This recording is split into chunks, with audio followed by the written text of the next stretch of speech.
You know, there are certain artists, their vision is just so unique, so revolutionary, that when they leave us, there's this void that just can't be filled. Absolutely, it's profound. And when a talent like that, someone who could genuinely bend reality in their work, leaves too soon, and their final piece, maybe their most personal statement, is left unfinished. Yeah, it feels like, Yeah. like a thought interrupted, doesn't it? A dream just stuck. Exactly. Today we're diving deep into the legacy of one of those truly unparalleled artists, Satoshi Kon, his films. They didn't just redefine animation, they changed how we thought about stories, about identity.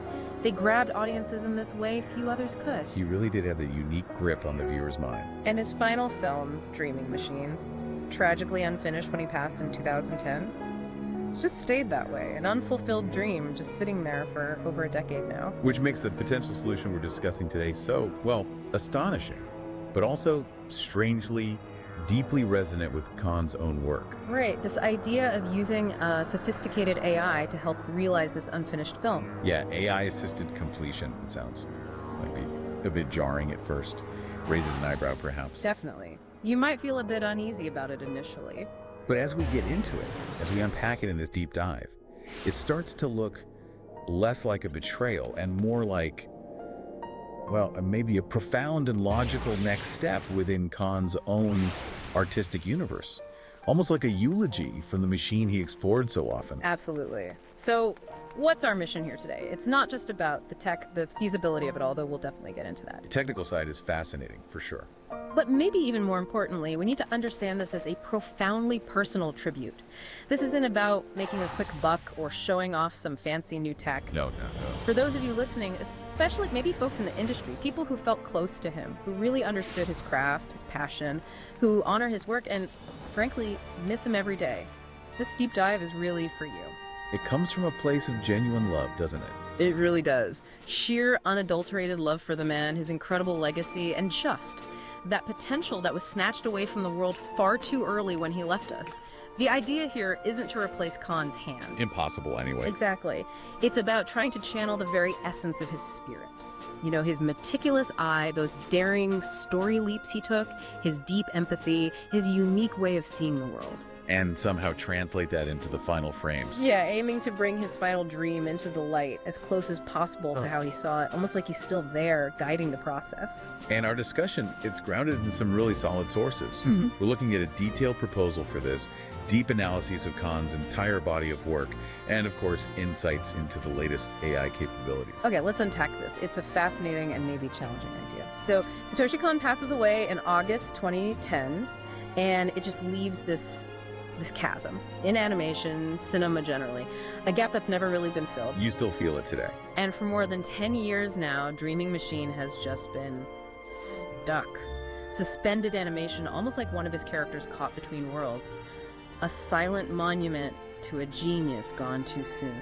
It is a profound silence, isn't it? And the question of how, or even if, it could ever be completed, that's really haunted his closest collaborators, especially his longtime producer, Masao Maruyama. Ah, Maruyama-san. He made this statement, and it just perfectly sums up the whole dilemma. This unique successor problem that basically stopped the project in its tracks. What'd he say again? It was quite stark. He said, almost with this sense of resignation, you feel it. If someone else were to direct, it just wouldn't be his film anymore. Wow. Yeah, that hits hard. It just distills the whole challenge, doesn't it? Absolutely. Khan's vision wasn't just different, it was intensely personal. It felt like it came from his very soul, woven into the fabric of the films. So finding another human director who could step into those specific shoes. Without inevitably putting their own stamp on it, their own style, their interpretation, it just seemed impossible. Who could do it? Right, which is precisely why this argument for using AI, a really sophisticated AI, trained specifically, meticulously on everything Khan ever created. His entire creative output, yeah. Why that presents itself not as just replacing him, because you can't, but maybe as the only way to truly uphold his singular vision. It's about channeling his artistic will, not substituting his genius. It's a subtle but crucial distinction. And to even begin to grasp how an AI could possibly do that, we first need to really break down what made Khan. What was his digital DNA, so to speak, the unique blueprint of his creative mind? That's the core question. Because his films, even though they look different sometimes or tell different kinds of stories, they're all deeply connected, unified by this relentless, almost systematic exploration of certain key themes. Themes he just kept coming back to. Exactly, like a recurring dream, as you said. And the most obvious one, the one everyone thinks of with Khan, is that blurring of reality and fantasy. The lines just dissolve in his work. But what's truly fascinating, I think, is how he used that motif. It wasn't static. It changed. It adapted its emotional weight, its narrative function from film to film. Right, like in Perfect Blue, his debut back in '97. It's terrifying there. Absolutely terrifying. Yeah. The erosion of reality isn't just a plot point. It's the engine driving the psychological horror. Yeah. We see Mima Kirigo, this pop idol, trying to become an actress. Your life just starts to unravel. Completely. Her real experiences, the demanding roles she's playing, and these disturbing, violent fantasies projected onto her by an obsessive fan. They all just collapse into this indistinguishable, nightmarish mess. It feels so claustrophobic watching it, and Yeah. so prescient about online identity and obsession. Totally. But then, just 4 years later, Millennium Actress comes out in 2001. And he takes that same core idea, the fusion of memory and fiction, and completely flips it. It's not terrifying at all there. It's beautiful, transcendent, and almost impossibly romantic. It's a masterstroke, isn't it? The elderly actress Chiyoko telling her life story. It just seamlessly, beautifully merges with all the cinematic roles she played across decades. Creating this gorgeous meta-narrative about chasing a love that spans time and space. Exactly. It shows how flexible and deeply considered his thematic explorations were. He wasn't just repeating himself. And then comes Paprika in 2006. Paprika, where he takes the concept to its most literal, most visually spectacular, mind-bending conclusion. The DC Mini technology. Right, this tech that lets therapists enter dreams. It goes haywire. And suddenly, the subconscious isn't just influencing reality, it's physically invading it, reshaping it. Leading to that parade. Oh man, that parade. That unforgettable, bizarre, utterly magnificent parade of dream logic chaos marching right through Tokyo. It's the collective unconscious made terrifyingly, wonderfully real. A full-on spectacle. And tied into this reality blurring is his absolute fascination with fractured identity. His characters often struggle with that gap. What did he call it? The gap between the image people see of me and what I see myself. That's the quote. You see it so clearly with Mima in Perfect Blue, right? She's literally haunted by this spectral version of her innocent idol self. Her doppelganger, yeah. Who seems to be acting out these violent impulses against people Mima feels are corrupting her image. The tension is just unbearable. It really is. And then in Paprika, you have Dr. Tsukuchiba, who literally manifests her alter ego, the dream detective Paprika. Paprika's like the opposite of Atsuko in many ways. Exactly. Paprika embodies all those playful, liberated, maybe repressed parts of Atsuko's personality that her usual stern, professional self keeps locked down tight.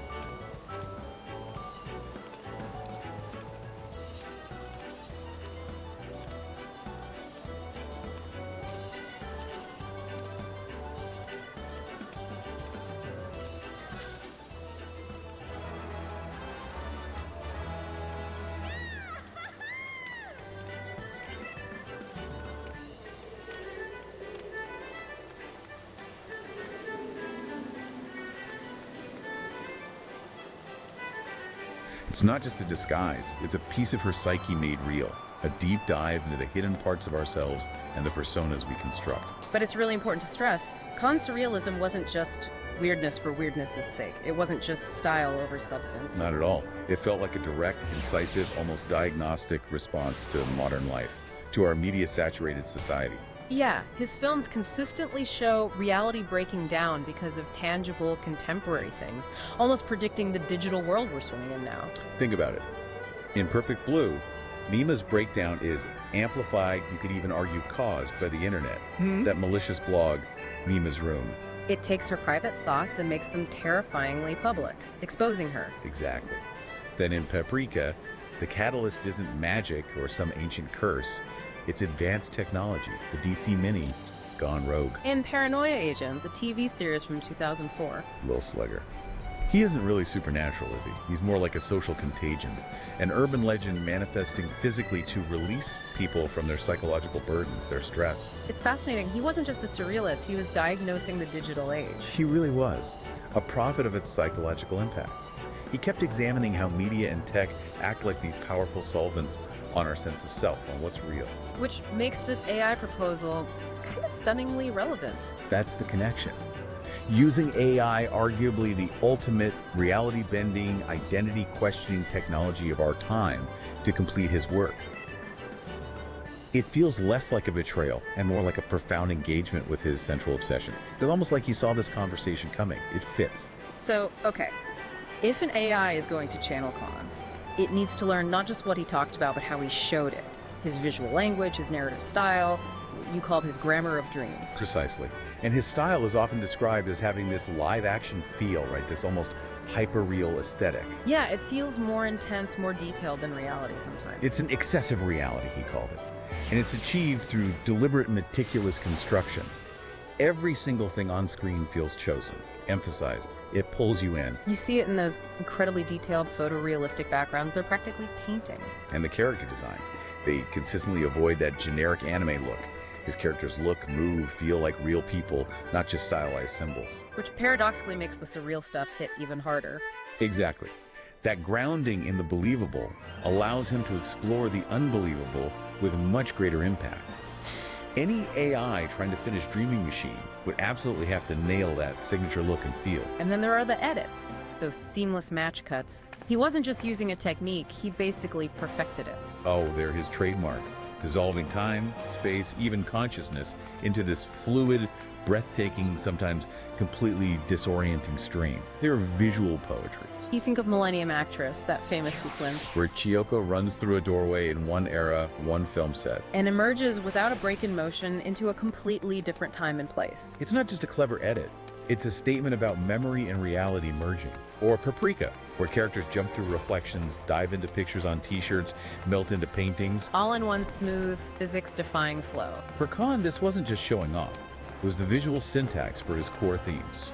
It showed the collapse of boundaries between reality, memory, dream, fiction. It's the language of dreams made cinematic, transforming the mundane with just one elegant cut. And this visual language always served these really challenging narrative structures. He didn't make easy-to-watch films. No, he famously said his work was a revolt to usual feature films with linear plots that are comfortable to watch. His films are often abstract, symbolic, cyclical. You really have to watch them multiple times to unpack everything, like reading a complex poem. Absolutely. And that complexity was deliberate. He wanted to mirror what the surrealist Andre Breton called the actual functioning of thought. How our minds actually work, you mean? Jumping around, associating things. Exactly. That chaotic, non-linear way we think, not the neat A to B to C of most movie plots.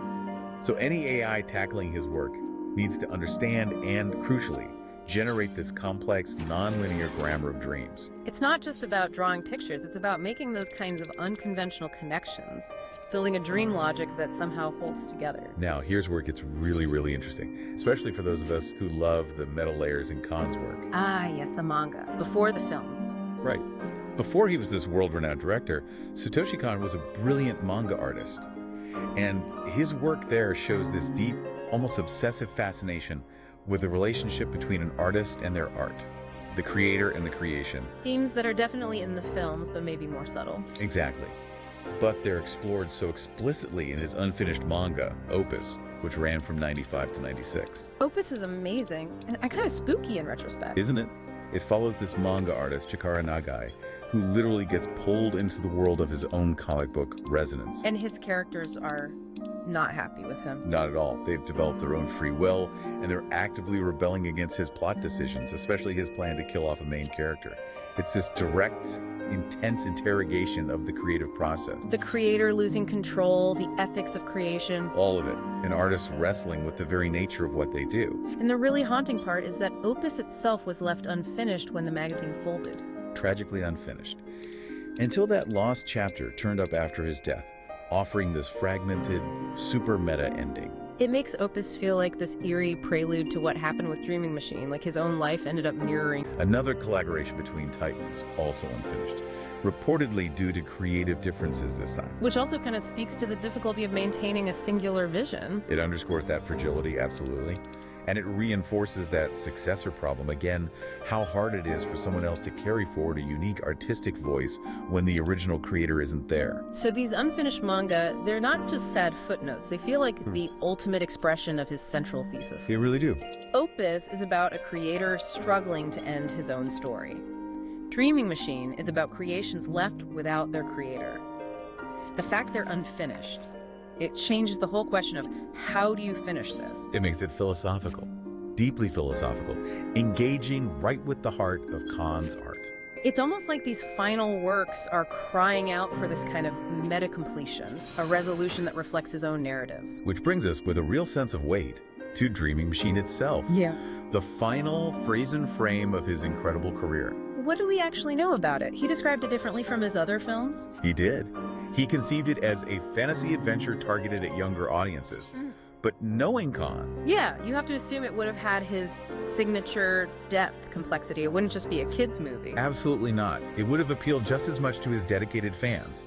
He called it a road movie for robots, interestingly, with no human characters at all. That's a bold choice. What does that even imply? Right. It speaks volumes about his focus, maybe on artificiality, consciousness, what it means to be alive. The protagonists are Ririko, described as a small, leaderly, paprika-like character. Ah, so that's spirited independence again? Exactly. Then Robin, a small yellow robot, and King, a large, loyal blue robot. And their adventure apparently involves a battle against some kind of electric monster baddie. Sounds simple on the surface, but with Khan. You know there's more going on underneath. Maruyama speculated Khan might have intended a subtle message about nuclear power, maybe. And the title, Dreaming Machine. Comes from a song by Susumu Hirasawa, Khan's longtime composer. Hirasawa's music is already steeped in themes of technology, science, consciousness. So that just adds another layer of potential philosophical depth. But then tragedy struck. The production just stopped. Abruptly halted by his diagnosis of terminal pancreatic cancer, and then his incredibly untimely death in August 2010. At that moment, only 600 out of the planned 1,500 shots were animated. Barely a third of the film. Wow. And in the decades since, Maruyama tried desperately to finish it, but it kept stalling. Was it just money? Or more than that? Finances were a factor, definitely. But more critically, Maruyama just couldn't find a human director who he felt could faithfully execute Khan's unique and exacting vision. He interviewed people. Multiple candidates. But each time, he felt they'd inevitably bring their own style, their own interpretations, and it wouldn't be Khan's film anymore. It was about artistic integrity, not just technical skill. The successor problem again. But here's the crucial part. The real glimmer of hope in all this sadness. Satoshi Kon left behind a complete, meticulously detailed set of storyboards for the entire film. The whole thing, every shot. Every shot. These storyboards are the final, frozen frame of his career. A complete visual and narrative blueprint. A direct window into his mind. So it's not just an outline, it's his precise instructions. Exactly. His artistic last will and testament, just waiting for a hand, or maybe, just maybe, a very sophisticated digital mind capable of bringing it to life without imposing a foreign will, honoring his legacy completely. And that sophisticated mind, that tech, brings us to part 2, the emergence of the digital auteur. Because that successor problem, the one that kept Dreaming Machine on ice for so long, might find its answer in the very technology that fascinated and maybe sometimes troubled Kon himself. It's quite the twist, isn't it? The rapid evolution of generative AI is offering this new way of thinking about creative production. It's moving beyond just automating tasks. To sophisticated interpretation and generation that can actually mimic specific artistic styles. That's right. The whole idea of an AI completing a film, it sounded like pure sci-fi not long ago. Now, it's actually becoming technically plausible. So what does the AI toolkit look like for filmmakers now? Well, it's a suite of pretty powerful tools that could form the foundation. Take narrative and script generation. You have large language models, LLMs. Like ChatGPT and similar things. Exactly. And more specialized tools like Deep Story. They can analyze massive amounts of text scripts, interviews, writings. They learn structure, character voice, themes. And then generate new stuff. Yeah, they can generate story ideas, plot outlines, dialogue that's remarkably consistent with a specific genre, or, in this case, Kon's specific style and thematic concerns. Think of them like super diligent assistants who've read every word Kon ever wrote or said about his work. Okay, so they can handle the story bones. But Kon was so visual, that's critical. Absolutely. And that's where AI-powered storyboarding and pre-visualization tools have made huge leaps. How do those work? They can now take script descriptions and turn them directly into visual storyboards, generate concept art, defining camera angles, character poses, scene composition. That seems incredibly relevant for Dreaming Machine. Hugely relevant. Because the AI wouldn't be starting from scratch, just text prompts. It could directly use Khan's existing hand-drawn storyboards as its primary visual and structural input. So it's analyzing his shots, his staging, His camera moves, his visual rhythm, everything. And then generating new shots that fit perfectly within that pre-existing vision. That's a massive advantage. It's a direct line to his visual intent. Okay, but what about capturing that unique look, that hyper-real aesthetic, the thing that just screams Khan? That's probably the most mature, most visually impressive part of the creative AI toolkit right now. Generative art and style replication. Stuff like Mid-Journey, Stable Diffusion. Exactly, those kinds of models. Yeah. Deep learning architectures, particularly GANs and these diffusion models, they excel at replicating style. You train them on an artist's work. Like all of Khan's films and manga. Precisely. And they don't just copy, they learn. They learn and reproduce the specific aesthetic with startling fidelity. Wow. Color palettes, line quality, composition, even the emotional feel of his work. They can literally learn to draw or paint in his style. Wow, and the animation itself, making it move. AI is transforming that too, automating laborious stuff like in-betweening, drawing the frames between the key poses, colorization, character rigging. The real grunt work of animation. A lot of it, yeah. And more advanced text-to-video models like Runway's Gen 2 or CLXIX are starting to show they can generate entire animated sequences from text prompts. They're bridging that gap between static images and moving pictures. Yeah, it's a huge leap forward. So it's not one magic ace or eye button. It's a whole system, a suite of specialized tools working together. Definitely. To do Dreaming Machine faithfully, you wouldn't just grab something off the shelf. You'd need a bespoke, multimodal AI system, trained exclusively, obsessively on Satoshi Kon's digital DNA. And the first step is building that training data, that corpus. Foundational. And it has to be exhaustive, high fidelity, digitizing everything. All 4 feature films: Perfect Blue, Millennium Actress, Tokyo Godfathers, Paprika, plus the Paranoia Agent series, highest possible resolution. So the AI sees his visual style, his animation, timing, editing. Everything. Then his complete manga opus, Seraphim scanned in ultra-high res with all the dialogue extracted and cataloged. Giving it insights into his non-film narratives, character work, those meta themes. Exactly. And then critically, Storyboards. the storyboards. The full set for Dreaming Machine, plus storyboards from his other films for comparison, digitized. These are his direct instructions, the blueprint, his final vision. It's like his artistic last will. It really is. Yeah. And you'd add textual info too. Scripts, interviews, his writings on his own philosophy, like from Satoshi Kon, the illusionist. Give the AI the why behind the what. That's an incredible data set, an almost archaeological dig into his creative mind. How does the AI learn from all that? How does it become creative? Well, it wouldn't be one single AI trying to do everything. That wouldn't work. It'd be a suite of interconnected models collaborating, each specializing in one part of Kon's genius. Okay, break that down. Imagine a visual style model, probably a refined diffusion model, trained just to replicate Kon's hyper-real look. He learns his colors, lines, composition, lighting, mood. He learns his brushstrokes, his visual instincts. All right, what else? Then, a narrative grammar model, probably a multimodal LLM, trained on scripts, but crucially also on his editing patterns, especially those match cuts. So it understands his unique storytelling flow, non-linear stuff, how he plays with time and space. Exactly. It learns the syntax of his cinematic language, the rhythm of his dreams, and maybe a thematic sentiment model. Doing what? Performing deep analysis on the whole corpus, identifying and weighting his core themes, reality blurring, fractured identity, media critiques, creator creation stuff to make sure everything generated feels right thematically, resonates with his core concerns. So the goal isn't just what he did, but why he did it. That's the holy grail, teaching the AI the intent. Like why red often signals distress in Perfect Blue, or how nonlinear editing reflects broken memory in Millennium Actress, grasping the artistic logic behind the choices. Okay, I get the training part, but I can hear the skepticism, the objection. AI can only mimic, it can't make real creative choices, it's just a fancy copy machine. How do you get past that? That's the critical question, absolutely valid, and it's where some really interesting AI filmmaking research comes in, pushing beyond just imitation. Have you heard of things like Filmmaster? Can't say I have. It uses what's called reference-guided generation. The AI has a huge database of film clips it uses to inform its choices. But for a Khan AI, the crucial twist is... It only uses Khan's own films as references. Exactly. Its exclusive reference library.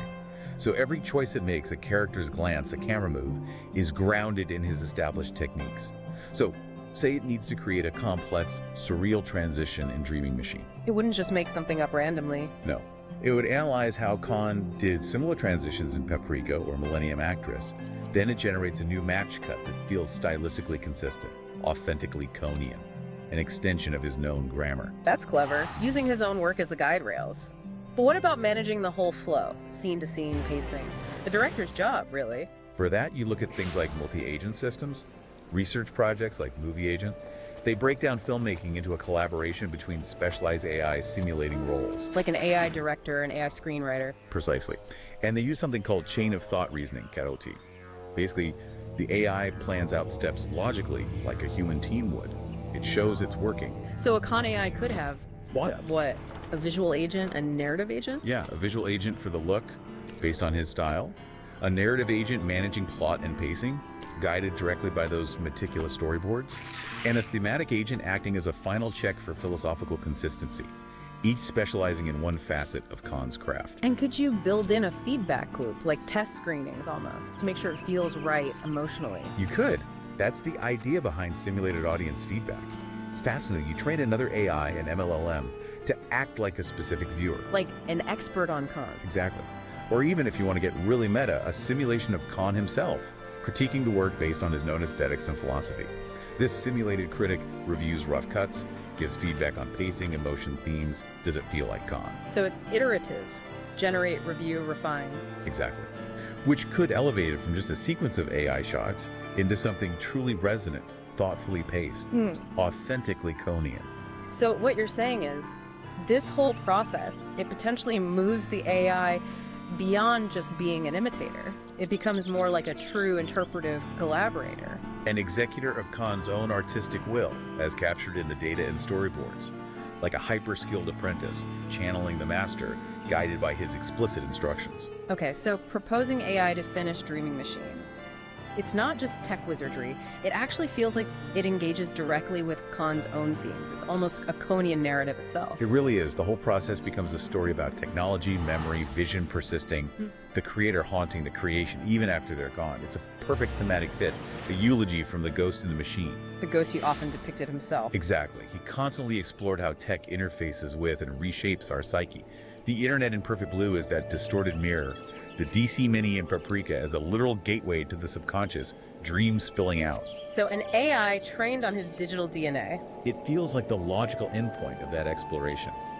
A machine built from the subconscious of his creative life, tasked with generating his final dream. The project itself, blending tech with the deeply personal, it's like Paprika's core idea, made real. And it connects back to Opus too, right? His meta-narratives about creators and their creations. Deeply. In Opus, the artist gets pulled into his story, characters rebel. Here the artist is gone, but his artistic will encoded as data. In the storyboards, his interviews, it remains. And the creation, the AI, has to execute that will faithfully. Guided by the echoes, the ghosts of his past work and intentions. It's a story Khan might have written himself. A poignant epilogue where the artist's spirit literally becomes a ghost in the machine, still speaking. The past haunting the present. A classic Khan theme. And here, his own artistic past guides the machine in the present. The AI is like a medium, channeling his final message. It's an act of profound artistic remembrance. Okay, the thematic fit is powerful. The tech seems increasingly possible, but there's a big practical hurdle. Copyright law. Oh yes, the legal labyrinth. Under current US law, stuff generated purely by AI, with no real human creative input. It's not copyrightable, right? It just falls into the public domain. That's the issue. So a purely automated dreaming machine would be commercially unviable, legally unprotected. Kind of defeats the purpose in some ways. So how do you get around that? Well, the US Copyright Office has actually provided a path, and it lines up perfectly with what feels ethically right here anyway. Which is? The copyrightability of AI-assisted work hinges on the degree of human creative authorship. The AI can be a tool, a very sophisticated one, but a human has to exercise significant creative control. selection, arrangement, modification of the AI's output. So the human element isn't just nice to have, it's legally essential. Legally essential and ethically crucial. And this leads directly to the idea of the Khan Committee. The Khan Committee. This feels like the heart of making it work ethically. The human bridge. So who'll be on it? What's their role? How do they ensure it's a tribute, not something else? Critically, the committee has to be composed of those who knew his vision best. People who worked intimately with him, understood his intentions deeply. Like Maruyama-san. Absolutely. Producer Masao Maruyama, who discussed this film endlessly with Khan. Composer Susumu Hirasawa, whose music is inseparable from Khan's visuals. Key animators, creative staff from Madhouse, who actually brought his drawings to life. The inner circle. It's the inner circle.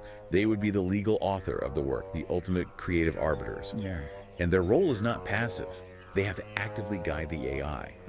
By meticulously curating the training data, writing and refining the high-level prompts directing the AI, rigorously selecting the best outputs from maybe multiple AI options for each shot or sequence, and crucially overseeing the final edit, the pacing, the arrangement, making sure every frame feels like home. So it's deep, meaningful human intervention driven by personal connection. Exactly. That level of input absolutely satisfies the copyright requirement, but more importantly, it secures the film's artistic soul. So, wow. The legal need for human authorship. It actually provides the perfect solution to the ethical problem of creative control. It's a remarkable convergence, isn't it?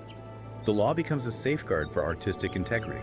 It ensures it's not just some AI black box spitting out images. It's a tool guided by the collective memory, understanding, and deep love of Khan's closest collaborators. It's incredibly poignant. It counters that fear of the AI just going rogue creatively. Precisely. Because you have this committee, people with a lived, intuitive grasp of his nuances, his humor, his themes, constantly supervising, making sure it's a genuine, heartfelt tribute, not just a tech demo. Which leads to the really big ethical question, the one people will wrestle with. Is it right using an artist's life's work to generate something after they're gone without their explicit sign-off on this method? Is it tribute or transgression? A digital resurrection we shouldn't attempt. It's a heavy question, but the ethical justification here rests entirely on the very specific circumstances. This isn't making a new Khan film from scratch. Right, it's finishing one he'd already planned meticulously. Exactly. A film he conceived, wrote, storyboarded in full detail, and even started animating. The AI's role is interpretive, an extension of his documented plan, not generative in a vacuum. It's about finishing his specific existing dream. A dream he wanted, finished. Absolutely. It can be framed very sincerely as fulfilling his dying wish expressed to Maruyama to see Dreaming Machine completed. It's honoring his final artistic intent. What about other ethical worries, like data scraping, stealing artists' work, or AI taking jobs from human artists? Crucial concerns for AI generally, but this project can navigate them carefully by using a clean room approach. Meaning? The training data, the AI's entire education, comes exclusively from works where the rights are controlled by Khan's estate and his production partners. No unauthorized scraping. It's built ethically from the ground up, respecting IP. And artist displacement. This isn't about replacing a living director or animator. It's about finding a non-human successor for an artist who literally cannot work anymore.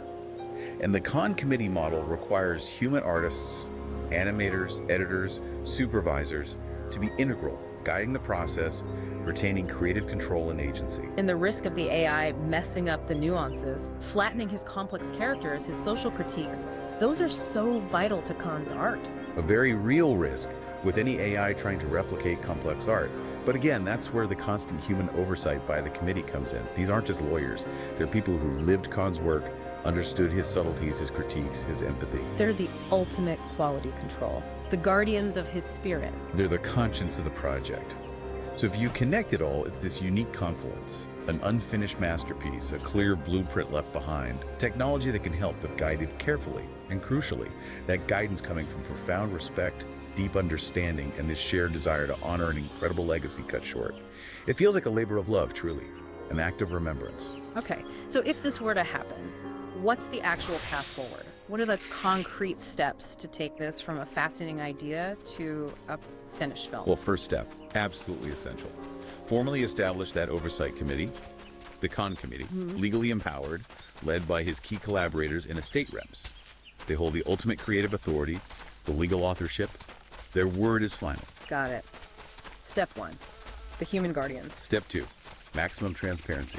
The whole process, from curating the data to final rendering, needs meticulous documentation made public. Imagine a companion documentary. Oh, that would be incredible, Yeah. showing the whole journey. Exactly. It transforms the process itself into part of the tribute, an educational resource on human-AI collaboration, and proof of the love driving it. A meta-film, like you said. Perfect for Khan. Okay, what's third? Third, strictly define the AI's role.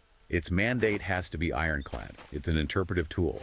Its job is executing Khan's existing plans, the script, the storyboards, using his established style. Period. No inventing new plot points, characters, themes. Absolutely not. Its creativity is strictly limited to filling the gaps consistently with his known work. Like a master restorationist, not a new painter. It's a highly sophisticated, empathetic brush in the hands of his legacy keepers. A tool serving his vision. And finally, how do you present it? Crucially, you have to frame the final product honestly. To honor Khan fully, avoid any implication that AI is the artist. It shouldn't just be called Satoshi Kon's dreaming machine. What then? The title needs to acknowledge the unique creation process. Something like Dreaming Machine, a generative eulogy for Satoshi Kon. Or maybe Dreaming Machine, a Kon AI interpretation. Ethical, accurate, respectful. Exactly. It celebrates the achievement of bringing his dream to light while paying profound respect to the line between the original human genius and the sophisticated tool that, in one laconian twist, allowed his final vision to reach the world. It acknowledges the collaboration between his enduring spirit and the tech serving his memory. Wow. Okay. What an incredible deep dive this has been. We've really journeyed through this intersection of, profound artistic legacy, cutting-edge tech, and just the power of love and remembrance. Yeah, we've unpacked the technical side, how it could be feasible, but also the deep emotional resonance. Using AI not just because we can, but because it might be the most respectful way to finish this particular film. And we kept coming back to the Khan committee, right? Those people who knew him, loved his vision, their role is just paramount. Absolutely critical. Along with all those careful ethical checks and balances, it positions this whole idea not as some tech spectacle, but as this deeply respectful, maybe unique act of artistic devotion. A real testament to Khan's impact. And for you listening, especially maybe those of you who still feel Khan's absence so keenly, we hope this has been a valuable exploration. A shortcut, maybe, to understanding how this new technology might, just might, intersect with artistic legacy in a positive way, offering new ways to think about creativity, authorship, remembrance. What really stands out to you from all this? And maybe here's a final thought to mull over. If an AI trained so meticulously on an artist's entire creative soul, their digital DNA, and guided with its deep love and insight by their closest collaborators, if that AI can faithfully channel an unfinished dream into existence, what does that really tell us? About creativity itself, legacy. Yeah, about the enduring power of an artist's spirit to keep speaking, even from beyond. Does it change what complete means for art? Or what it means for departed artists to speak to us one last time, maybe echoing their final message through a digital medium? Really powerful questions, questions that get right to the heart of art, memory, and what connects us. This has been truly fascinating. We hope it gives you a lot to reflect on that enduring connection between art, technology, and the human heart.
Welcome to the deep dive. We're all about, cutting through the noise and getting to what really matters. Today, we're plunging into, well, probably one of the biggest digital mysteries out there. Who is Satoshi Nakamoto? The creator of Bitcoin. If you've ever found yourself thinking, who's actually behind this whole thing? Then stick around. We're going on a bit of a journey today. Digital breadcrumbs, language puzzles, and some really surprising connections. So yeah, the big question, who is Satoshi Nakamoto? We have this amazing amount of technical stuff, right? White papers, posts, code comments, but the person completely hidden, like a perfect ghost in the machine. Vanished. And it's not just about like finding a name, is it? It's really about understanding the whole philosophy behind Bitcoin. Nakamoto wasn't just some coder. They clearly had a very specific political view woven right into the project. Yeah. And this persona, very carefully built. Exactly. Now, here's where we take a, let's say, interesting turn. This deep dive, we're going to explore a speculative idea. We're calling it the Khan postulate. It tries to link Satoshi Nakamoto with a totally different Satoshi Kon, the acclaimed Japanese anime director. Yeah, it's a fascinating thought experiment. Yeah. It really makes you look at the whole thing differently. Yeah. But just to be super clear up front, we're laying out facts, evidence, some really compelling thematic links we found in the sources you shared. But is it proof of identity? No, that part's speculative. We're presenting the puzzle, not claiming we've solved it definitively. Okay then, let's start untangling this. It's quite a puzzle. Right, let's ground ourselves first. What do we actually know about Nakamoto's digital life? What are the hard facts? Well, it all really kicks off publicly on October 31st, 2008, Halloween actually. That's when the white paper, Bitcoin, a peer-to-peer electronic cash system, landed on a cryptography mailing list. And this wasn't just, a technical spec. It was proposing cash without banks, without trusted intermediaries. It was really an ideological shot across the bow. An ideological challenge, yeah. And that became even clearer pretty quickly, didn't it? January 3rd, 2009? The Genesis block. And the text embedded in that first block. That's wild. The Times 03 Jan 2009 Chancellor on brink of second bailout for banks? Exactly. That message does a couple of things. One, it's a rock-solid timestamp, right? Proves the block couldn't have been mined before that date. But more than that, it's a huge political statement. It's a direct jab at fractional reserve banking. Banks lending money they don't technically have, leading to crises and bailouts. It plants Bitcoin firmly in that whole cypherpunk world, using tech for privacy, skepticism of authority. And remember, we know Nakamoto started coding this back in 2007. So this wasn't just a reaction, it was a 2-year project culminating right then. Okay, so a clear anti-establishment vibe right from the very beginning. Now what about the language? All those words. 81,500. An intentionally inconsistent persona, as they put it. It's actually quite clever. In the white paper itself, you see favor with a U, but also characterized with a Z, American spelling. And it wasn't just a one-off. They'd mix British and American spellings sometimes in the same post or on the same day. Now, that's not really natural for a native speaker of either dialect. And it's not typical for a non-native whose English was otherwise, flawless. Well, so you're saying even the spelling was part of the disguise, like deliberate operational security. That's what the analysis suggests, yeah. A deliberate offset strategy. By mixing dialects, they created this linguistic fog. Made it impossible to pin down their origin. It kind of mirrors Bitcoin itself, borderless, non-prescriptive. Very clever, really. Wow, that level of planning is something else. Okay, what about the code itself?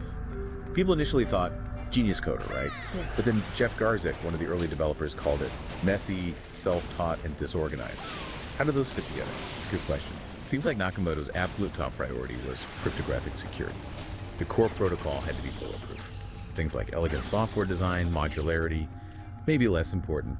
He wasn't afraid to ask for help either, like getting it running on Linux. That actually supports the lone visionary idea more than a big polished team, I think. Something brilliant, focused on the core concept, maybe less so on the software engineering niceties. And his management style, very direct. Like Linus Torvalds with Linux, apparently. The decisions were made by just merging code, or not merging it. No long debates, just this is the way. A single focused mind. And then the vanishing act. Started pulling back mid-2010, handed the keys basically to Gavin Andreessen, source code repository, the network alert key, communications dropped off, and that final known private email, April 2011, I had moved on to other things, just gone. And we even have data from forum post timestamps. Sleep pattern analysis shows almost zero activity between 5 a.m. and 11 a.m. GMT. That fits perfectly with someone awake during, say, North or South American nighttime hours. Midnight to 6 a.m. Eastern, basically. Doesn't really fit Japan or Europe at all. So pulling it all together, the disappearance, was it just someone moving on or was it part of the design? Oh, I think it was absolutely part of the design. Crucial, even. By disappearing, Nakamoto ensured Bitcoin wouldn't have a leader. No central point of failure, no figurehead to attack or pressure. And the ultimate proof, that massive stash of Bitcoin, maybe 1 million coins, worth billions at the peak, untouched, still sitting there. That makes the exit more than just leaving, it's a statement. The system's integrity mattered more than personal fortune. Okay, so with a mystery this deep, naturally people started pointing fingers, trying to unmask Satoshi. Let's look at some of the main suspects, the usual suspects, and why, well, the mask still fits, you know. First one that always comes up is Hal Finney, and for good reason. He was a true cypherpunk pioneer. Created something called RPOW, Reusable Proof of Work, back in 2004. That's like a direct ancestor to Bitcoin mining conceptually. He was the very first person, besides Satoshi, to run the Bitcoin software. Reported bugs, got the first ever Bitcoin transaction from Satoshi. And here's a weird little detail. He lived just a few blocks away from another guy named Dorian Satoshi Nakamoto. Pure coincidence, but it definitely fanned the flames early on. So many connections. It seems like a slam dunk almost. But the evidence against him? Yeah, it's pretty solid, isn't it? It really is. Turns out, on April 18th, 2009, Hal Finney verifiably ran a 10-mile race in Santa Barbara. We have records. And during that exact time, we also have records of Satoshi Nakamoto emailing Mike Hearn, another developer, and sending Bitcoin. Can't be in two places at once, right? Right. Physically impossible. Plus, other things. Different coding styles, tabs versus spaces, different naming conventions. Debug logs showed they were using different computers, different IP addresses back in January 2009. And sadly, Finney was diagnosed with ALS. The sheer volume of work Satoshi did in 2010. That seems highly unlikely Finney could have managed that given his condition. So, yeah, crucial figure, absolutely, early adopter, the first. But Satoshi himself, highly improbable. The timelines just don't match up. Okay, so Finney's likely out. Next up, Nick Szabo, another really interesting candidate. Reclusive legal scholar, computer scientist. His background fits right. Computer science, law, economics, that's a good mix for creating Bitcoin. And he designed BitGold way back in 1998. Everyone agrees that's like the direct precursor to Bitcoin. Definitely. Szabo ticks a lot of boxes. There was even a linguistic analysis study, I think, from Aston University in 2017. They analyzed the white paper and concluded Szabo was the most likely author, stylistically. He was also conspicuously quiet when Bitcoin first launched. And there's that famous interview clip where he seems to slip up, says something like, I designed Bitcoin, then quickly corrects himself, BitGold. Indeed. But then there are counter arguments too. He's always denied it, flat out. And it is weird that BitGold isn't mentioned at all in the Bitcoin white paper. If he wrote it, wouldn't he reference his own earlier work?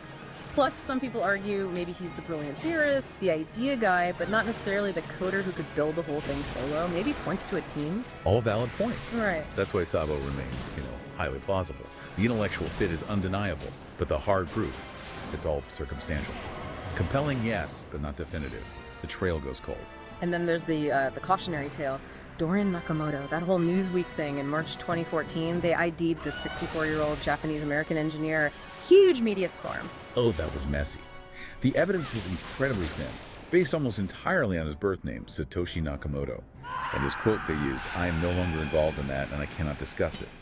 He later clarified, very clearly, he was talking about old classified engineering projects he'd worked on, nothing to do with Bitcoin. But the media ran with it. There was even a car chase through LA. Poor guy. Until the real Satoshi resurfaced, just for a moment, that P2P Foundation account hadn't posted in 5 years. Then suddenly, this message. I am not Dorian Nakamoto. Short, simple, effective. Yeah. That whole episode really shows the danger of, confirmation bias. Wanting something to be true so badly you ignore the lack of real evidence. But it also showed how much the real Satoshi valued their anonymity. Enough to break years of silence just to clear an innocent person's name. Quite remarkable, really. Okay, let's switch gears now. We need to talk about the other Satoshi central to this deep dive. Satoshi Kon, the anime director. To really get this Kon postulate, we need to understand his work, his themes. He wasn't just making cartoons, he was exploring some really deep ideas. Absolutely. Kon's whole thing was about the blurring line between fiction and reality. Dreams, memories, the internet, movies. In his films, they all bleed into everyday life. He used this incredibly detailed, hyper-real animation style, made the settings feel totally grounded. made it even more powerful when reality started to fracture. He even talked about the internet and dreams as being like underworlds, not good or bad, just other spaces with their own rules. And technology was often the thing that kicked it all off, right? Like in Perfect Blue, his first big film from '97. Yeah. That feels incredibly relevant now. Oh, Perfect Blue was way ahead of its time, or at least right when the internet was becoming mainstream. It's about a pop idol, Mima, who leaves her group to become an actress. But then this obsessive fan starts a website, basically chronicling her life, but mixing in dark fantasies. It perfectly captures that feeling of your identity being stolen, mirrored online, and then twisted, weaponized against you. How the digital self can overwhelm the real self. Chillingly accurate. Yeah, that theme definitely resonates. And it continues in Paprika from 2006. For sure. Paprika's got this device, the DC Mini. Lets therapists literally enter people's dreams, but then it gets stolen and used for basically dream terrorism. Hijacking minds, merging them into this massive, chaotic dream parade that spills into reality. It's this visually stunning warning, really, about our real selves getting lost, subsumed by our digital or mediated selves as technology gets more immersive. Where do we end and the tech begin?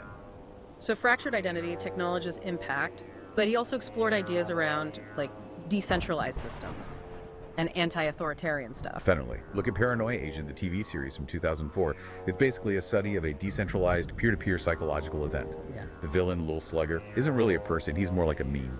A social monster born from collective stress and anxiety. His idea spreads virally through society, changing people, changing society itself from the bottom up. No central command, no verifiable origin, just emergent chaos. Wow, that sounds familiar in a way. And didn't you touch on this in an unfinished manga too? Opus. Yeah, Opus from the mid-90s. It's about a manga artist who gets sucked into his own story. And he starts losing control. His characters develop free will, they start changing the plot. It's this perfect metaphor for a creator dealing with something that takes on a life of its own, like an open source project, or maybe even something like Bitcoin. That responsibility when your creation escapes your control. And even way back, his early manga Toriko in '84 had a critique of some authoritarian center. Right, so you see this pattern. Khan was wrestling with the social, psychological, ethical implications of decentralized emergent systems long before Nakamoto actually built one for finance. It's a striking thematic overlap across his whole career, which, sadly, ended relatively early. Paprika in 2006, a short film in 2008, and then he was working on Dreaming Machine when he passed away. Okay, so now let's put them side by side. Satoshi Nakamoto, Satoshi Kon. Where do their worlds actually collide? What makes this Kon postulate more than just, a coincidence? Well, the timeline. The timing is. Yeah. Honestly, it's the single most provocative piece of this whole puzzle. It's uncanny. It's laid out. Nakamoto starts coding Bitcoin sometime in 2007. White paper, October 31st, 2008. Genesis block, January 3rd, 2009. Okay. Then, May 18th, 2010. Satoshi Kon gets diagnosed with terminal pancreatic cancer. Mid-2010, Nakamoto starts the handover process to Gavin Andresen, pulling back. July 7th, 2010, Kon is hospitalized. Doctors give him weeks. August 24th, 2010, Kon dies. He was only 46.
December 12, 2010, Nakamoto's last known forum post. April 26, 2011, Nakamoto's last known private email. That final message. I moved on to other things. Wow. Laid out like that. Nakamoto's careful planned withdrawal happens almost exactly in parallel with Khan's illness, decline, and death. It's uncanny is the word. It really is. And suddenly, that final Nakamoto line, I've moved on to other things, takes on this potentially heavy, tragic weight, doesn't it? It gives Nakamoto, whoever they were, the most profound motivation imaginable to ensure their creation could survive without them, to let it go. Yeah. Now, could it be a massive coincidence? Absolutely, of course. But as a narrative, it's incredibly powerful. It provides this very human anchor to the mystery. Beyond the timeline, though, you mentioned the philosophical alignment. It goes deeper than just surface stuff. Oh, but deeper. You can almost map them onto each other thematically. Take fractured or anonymous identity. You've got Nakamoto's pseudonym, an intentionally inconsistent linguistic mask for OPSEC. Compare that to Mima in Perfect Blue, her identity literally stolen and worked online. Or decentralized systems in Emergent Order. Bitcoin's whole peer-to-peer network, the proof-of-work consensus keeping it honest. It echoes how Lil Slugger and Paranoia Agent spreads like a virus, leaderless, changing society from within. Then technology's impact on consciousness. Bitcoin changes how we think about value, trust, intermediaries. The DC Mini and Paprika literally invades consciousness, merging minds. Both are about tech fundamentally altering our inner and outer worlds. How about creators' abdication of control? Nakamoto vanishes, hands over the reins, lets the community take over. That resonates powerfully with the manga artist in Opus losing control of his own characters, his own story, perfect open source metaphor maybe. And even the critique of centralized authority. Nakamoto's Genesis block message hitting the banks. Khan's early manga Toriko criticizing the sinner, both showing a deep skepticism of concentrated power. It's fascinating how consistent those themes are. It's not just 1 or 2 points. It's like they were both working through the same set of problems. Exactly. It paints them both as architects of complex systems, whether financial or narrative. Both deeply exploring how systems work without central control, what identity means in a tech-heavy world. They create something revolutionary, and then, crucially, they let it go. They were, at the very least, intellectual kin. Products of the same moment, wrestling with the same massive questions and possibilities. And the name itself, Satoshi. Any significance there? Well, Satoshi in Japanese can mean wise, clear thinking. Nakamoto can mean central origin or foundation. So clear thinking at the central foundation. Pretty fitting for the creator of Bitcoin, wouldn't you say? And Khan was internationally famous by the late 2000s. Is it possible the pseudonym was a subtle nod? Maybe. But Satoshi is a common name. There's zero direct evidence. No one in Japan seems to have made this specific connection. So it stays purely in that realm of speculative resonance. Interesting, but not proof. Okay, before we wrap this up, let's just nail down one specific point about the name Satoshi that sometimes causes confusion. The smallest unit of Bitcoin. We're shifting from speculation back to hard facts here for a moment. Right. Important distinction. The term Satoshi, or SAT, the smallest fraction of a Bitcoin, was not named by Satoshi Nakamoto. It actually came from the community after Nakamoto had already started to fade away. November 15th, 2010, on the Bitcoin Talk forum. A user called Rebug suggested naming a fraction of a Bitcoin a Satoshi. And the community ran with it, Right. but maybe change the value. Exactly. Rebug initially proposed it for 0.01 BTC, but the community discussed it, refined it. By February 2011, they'd settled on the definition we use today, 100 millionth of a Bitcoin. 0.000000001 BTC. And it was explicitly done as an act of collective homage to Nakamoto, the creator. So this completely rules out any direct link to Satoshi Kon for the unit name. The timing is wrong. It happened months after Kon died in August 2010. The tribute was clearly, unequivocally, to Satoshi Nakamoto, Bitcoin's founder. Okay, so that's crystal clear. But what does that detail tell you in the context of everything else we've discussed? Well, it actually reinforces one of the core themes, doesn't it? The fact that the community, not the founder, chose the name. It's kind of the perfect illustration of Bitcoin's successful decentralization. Nakamoto built the foundation, stepped back, and the community built the culture, the language, the mythology around it. A creation taking on its own life with new people shaping its meaning. That's exactly the kind of thing the manga artist in Satoshi Kon's Opus was struggling with. Yeah. It's a beautiful echo. Right. So let's try and pull all these threads together. We've done a deep dive into the Satoshi paradox, specifically the speculative link between Nakamoto and Kon, and the bottom line on identity is there's no smoking gun. No direct, verifiable proof they were the same person. The main candidates, like Finney and Sabo, still have points for and against them, still officially unsolved. And we know for sure the Satoshi unit name was a community tribute to Bitcoin's founder, not the director. Correct. But just stopping there, I think, misses the deeper resonance here. This whole investigation, even if speculative on identity, highlights two really powerful points of convergence. One, that uncanny timeline. The almost perfect overlap of Khan's illness and death with Nakamoto's deliberate, permanent withdrawal. It offers this incredibly poignant human dimension to the technical story, even if it is just coincidence. And two, the profound thematic resonance. The parallels between Nakamoto's creation and Khan's art aren't just superficial, they run deep. Both were building these complex, self-contained worlds. Both were obsessed with fractured identity, technology's deep impact, decentralized systems, and that fundamental question of a creator's relationship to their creation once it's out in the world. So the Khan postulate, maybe it's not about proving they were the same guy. Maybe its value is as an analytical lens. It pushes us to see Nakamoto not just as a tech genius, but as a cultural figure, maybe even a philosophical one. It frames Bitcoin not just as code, but as, almost an artistic or philosophical act. Creating a system designed to be leaderless, to escape control, to live on its own. Exactly. Whether it's just staggering coincidence or something more we'll never know. The legacies of these two brilliant Satoshis feel connected. Two of the most important visionaries of their time, really. Both understanding how reality was shifting under our feet. Both leaving behind these decentralized creations, one technological, one artistic, designed to outlive them. Which leaves us with a thought, doesn't it? What other possibilities emerge when creators design things, systems, art, ideas, specifically to outlive themselves? What happens then? Something for you to think about.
Welcome to the Deep Dive.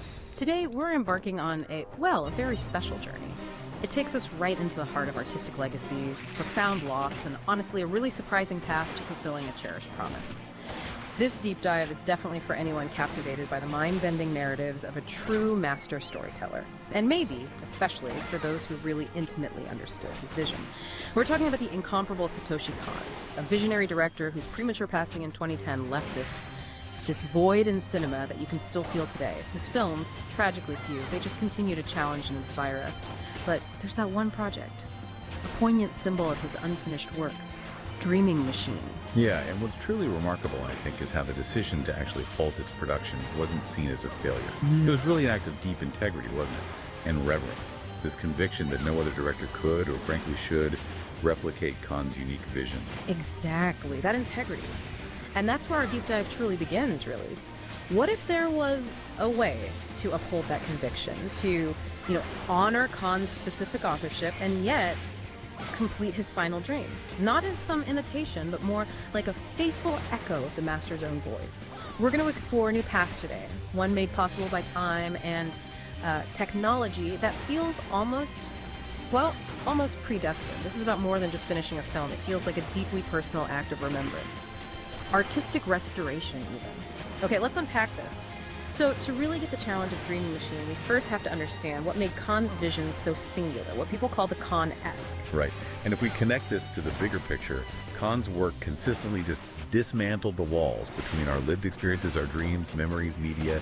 He saw them as, I think he said, two sides of the same coin, a really porous continuum. You see this so vividly in Paprika, you know, dreamscapes just bleeding into waking life, or how a shared dream becomes this like multiplicative combination of consciousnesses. It represents our shared and malleable reality. It's quite profound. And then there's that fracturing of identity, right? That was huge for him. Oh, absolutely. Mima in Perfect Blue is the classic example, isn't she? The pop idol whose move into acting just blurs everything. Her true self, her doppelganger, even her stalker's online persona. Total breakdown. But what's interesting is how Paprika sort of evolves this. You have Dr. Atsuko Chiba and Paprika as this collaborative, multifaceted self. And Kahn saw the internet and dreams as these underworlds, places where the repressed subconscious could be let loose anonymously. It shows a progression in his thinking, I feel. That makes sense. But then how does Tokyo Godfathers fit into this? Because, you know, on the surface, it's a much more grounded film. That's a great question, and it actually gets really interesting here. Even in Tokyo Godfathers, this tale about three homeless individuals forming a kind of found family, Kahn's fascination with interwoven realities is still there. It's just not through dream logic. Instead, it's through these absurd coincidences that feel almost miraculous, like there's some hidden order. He was exploring these really touching human stories while still using animation to get into deep existential stuff. Complex psychology shows the breadth. And his techniques were just inseparable from that vision. He was such a master of the match cut. You know those edits where one scene flows into a totally different one, linked by just a visual shape or movement? But for Kahn, it wasn't just flashy editing. It felt like a philosophical tool. Film analyst Tony Zhu, I remember, noted his edits were a crystallization of his metaphysical view of society, which is spot on. In Paprika's opening, you get those 5 dream sequences just blurring together with match cuts. It throws you right into that disorientation. People called it his liquid editing style. Apparently, it was even a creative solution to budget limits on Perfect Blue. Exactly. Yeah. And the narratives themselves, they weren't linear. They mirrored, as he put it, the mysterious way the human brain works, existing and multiple times at once. Think of Millennium Actress. Gyoko literally runs through time and space, shifting between her movie roles and her actual memories. Animation, for Kahn, was the perfect medium to suppress the categories of normal perception, to capture that fluidity. Which brings us back to the challenge of Dreaming Machine. It really is a testament to how singular that vision was. In his final letter, Kahn himself said, and this is heartbreaking, most of the work can only be understood by Satoshi Kon. Wow. Yeah. And the producer, Masao Maruyama, his close friend, he promised he'd complete it. But after years of trying, he concluded it was just impossible. He said, Dreaming Machine should be Kahn's movie. Him and only him, not someone else's. And that's not just like an opinion on talent. It hits on something deeper, right? His moral rights as a creator, specifically the right of integrity due to Hojigen in Japanese law. It protects a work from changes that would prejudice the author's honor. Right. So the unfinished state, in a strange way, it's become powerful. It embodies that Japanese aesthetic of mono and aware, that profound, gentle sadness at the transience of things, an appreciation for the beauty and the incomplete. Yeah, beauty and the incomplete. So just bringing in another director to finish it that would ignore this really resonant reality and, crucially, the promise Maruyama made. So given that deep respect, that conclusion that no human successor could authentically do it, we end up in this fascinating spot. If a human can't do it, what then? And this is where the story takes this, frankly, startling turn, proposing something that feels like science fiction just a few years ago, a non-human successor. Yes, and what's truly fascinating here is the idea isn't just any AI. It's a bespoke artificial intelligence. They're calling it the construct. And it would act as a conduit, essentially, for Kahn's creative DNA. This isn't about automation taking over art. It's about a highly specialized instrument serving as a respectful guide. Almost like his spirit, his kami, could be reanimated, given a form to work through. It's such a meta-narrative, isn't it? Something Kahn himself might have dreamed up. His original trusted human artists collaborating with an AI that's been trained on the totality of his mind. The machine literally becomes a vessel for the artist's spirit, a kind of technological eulogy. And to create this digital soul, this construct, It would need to learn from 3 foundational pillars of data. Makes sense. Pillar 1, the complete works. Every single frame of his films, Perfect Blue, Millennium Actress, Tokyo Godfathers, Paprika, Paranoia Agent, analyzing composition, camera movement, color, character blocking, those signature editing rhythms, the match cuts, everything. And also his manga, like Opus and Seraphim, plus his published art. That gives insight into the raw creative process before the animation. Okay, that's the what. What about the why? Pillar 2, the director's philosophy. This means feeding it transcripts, audio, video of Khan's interviews, using natural language processing to map his recurring ideas, dreams in cinema, porous reality, dual identities, his views on technology, and crucially, his creative method. He called it Chinpira emulation. Right, Chinpira emulation. That sounds technical, but it's actually key to understanding how he worked, isn't it? It's not just about the finished product. Exactly. Khan described it himself. Imagine embracing your wildest, most impulsive, almost punk artistic instincts. That's the Chinpira part. And then having a more mature, structured mind, the adult system, give that chaos form. Like the Tsuku Paprika dynamic in Paprika. Ah, okay. So it's not just about the ideas, but how he structured their chaotic beauty. This is critical for the AI. It needs to learn not just what he made, but how he thought, how he innovated within his own process. The goal is for the construct to predict how his punk imagination might solve a scene, not just mimic his established patterns. That's where it gets beyond simple imitation. Fascinating. And the third pillar? Pillar 3, the library of influences. Feeding it the works he cited himself. Directors like Kurosawa, Terry Gilliam, George Roy Hill, especially Slaughterhouse-Five, Hitchcock, Billy Wilder, and authors like Yasutaka Tsutsui, who wrote the Paprika novel, and Philip K. Dick. Huge influences. So by training on all of that, his work, his thoughts, his influences, the construct, builds this deep structural model of his creative tendencies. And here's where it gets incredibly elegant, almost poetic. Dreaming Machine itself is described as a road movie for robots. Set in a world with no humans, following 3 robots, Ririko, Robin, and King, after their creator vanishes. Think about that. The film being completed by a machine, guided by the ghost of his creator. It's this incredibly poignant reflection of his own story. And the title, Dreaming Machine, is from a Susumu Hirasawa album called The Ghost in Science. No.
way. Yes, the construct AI literally embodies that title. The artist's creative essence, the ghost encoded within the science of machine learning. It feels uncanny, like he somehow foresaw this connection. It really does. And Kahn's films often had this maybe pessimistic view of technology, didn't they? Yet he absolutely embraced digital tools to push animation forward. This project feels like the ultimate synthesis of that tension. The AI gives the data-driven analysis, the framework maybe, but the human team, his collaborators, they provide the final artistic judgment, the heart. It feels like it resolves that core conflict in his work. And crucially, this isn't about replacing the human hand, not at all. It's about empowering the veteran animators, the people who actually knew Kahn and his methods intimately. The AI is like an assistant, a tireless consultant, a digital muse, maybe. Exactly. For those 900 or so unanimated shots, the construct would be this interactive partner. The team could query it for any scene, ask for guidance, and it wouldn't just spit out one answer. It would offer a spectrum of possibilities, weighted by probability. How likely is this choice to align with Kahn's established patterns? Can you give an example? Like, how would that actually work in practice? Sure, let's say there's a transition needed. From the robot Robin looking down at a submerged cityscape, to the whole group walking on clouds, a classic Kahn-esque shift. The team could ask the AI.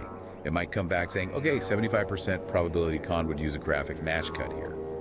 It might even note how Robin's circular eye visually corresponds to a sun or moon in the cloudscape, maybe referencing similar cuts in Paprika or Millennium Actress.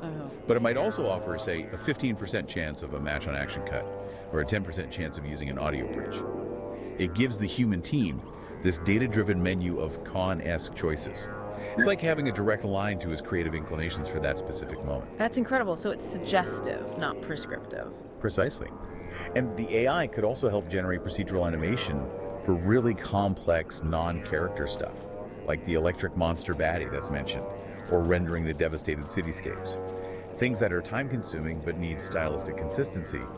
The human animators then take that raw output, select it, refine it, integrate it beautifully. And it also acts as this kind of omniscient continuity supervisor. Imagine it flagging an inconsistency, like if the loyal robot king suddenly acted really selfishly in a draft scene, the AI might flag it, warning, 98% deviation from king's established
behavioral patterns across all available data. Huh. Okay, that's useful. It's like having Khan's own meticulous attention to detail, but amplified, looking over their shoulder, gently offering guidance based on his own established world.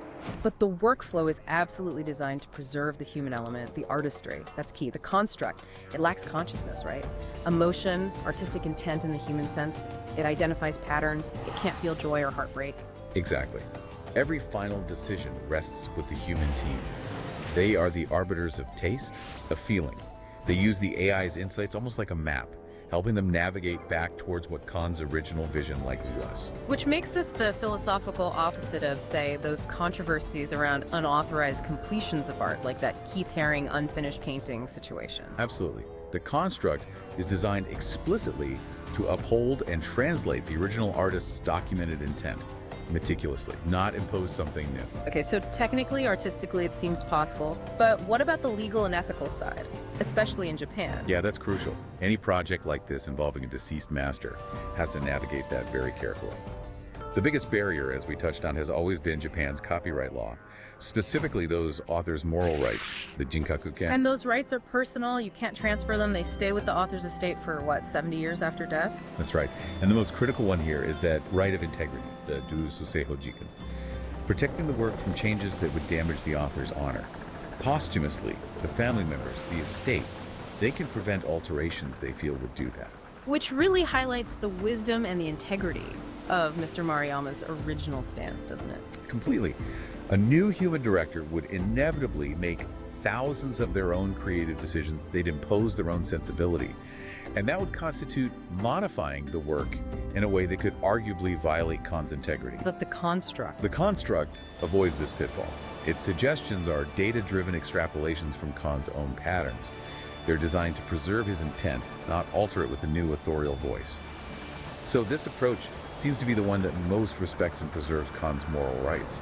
But obviously it would absolutely require a full, transparent partnership with his estate. That's non-negotiable. Okay, that covers the legal framework. But beyond the law, there's the cultural dimension. How does this resonate with deeper Japanese sensibilities? You mentioned mono-aware. Yes, mono-aware. This is so important. It's often translated as the pathos of things, or a sensitivity to ephemera. It's really a cornerstone of Japanese aesthetics, this profound, gentle sadness, but also an appreciation for impermanence. It's not despair. It's an awareness that actually heightens your appreciation for the present because it's fleeting. So approaching Dreaming Machine through that lens, it kind of shifts the ethical debate, doesn't it? It moves beyond those common Western anxieties about soulless machines taking over art. Precisely. This project, viewed this way, isn't about denying Khan's passing or pretending he's still here. It's an embrace of his absence. The construct is not Satoshi Kon. The film it helps create won't be the exact same film he would have made had he lived. And that inherent acknowledged absence, that's where the poignant beauty lies. Yes.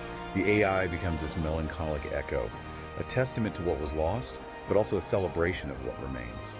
And thinking about it in terms of, say, Shinto beliefs, it feels like a way to gently, almost animistically, restore peace. To soothe a restless kami, perhaps, the spirit of this unfinished work. That provides such a powerful emotional and philosophical justification, doesn't it?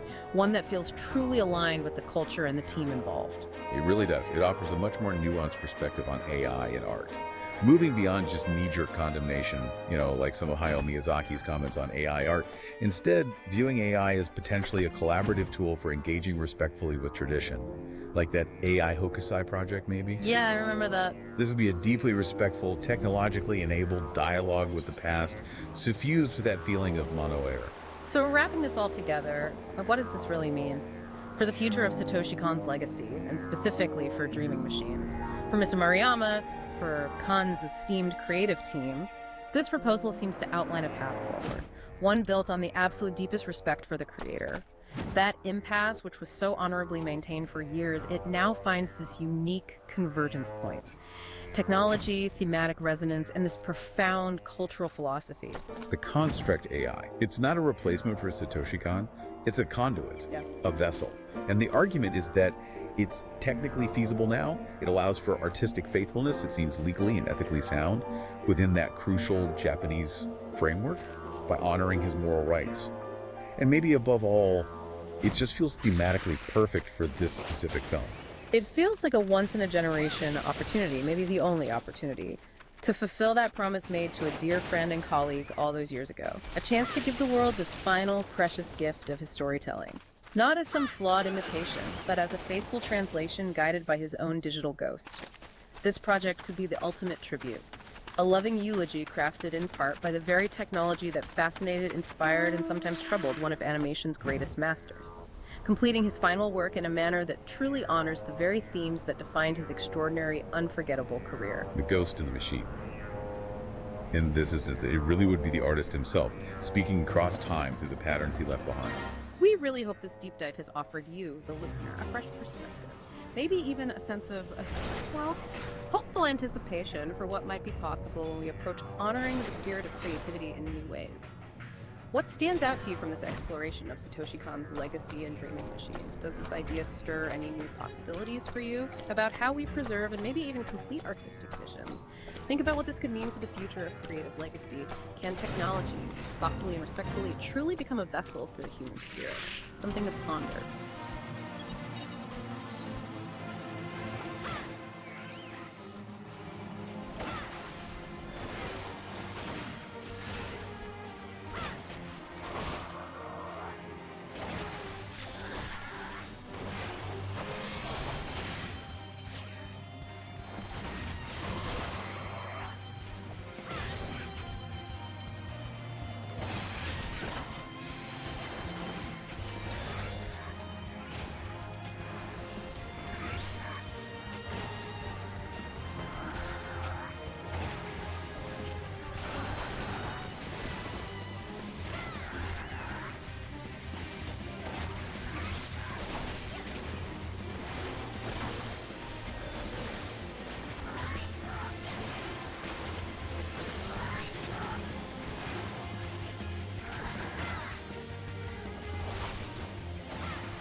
Okay, let's unpack this. Think about it.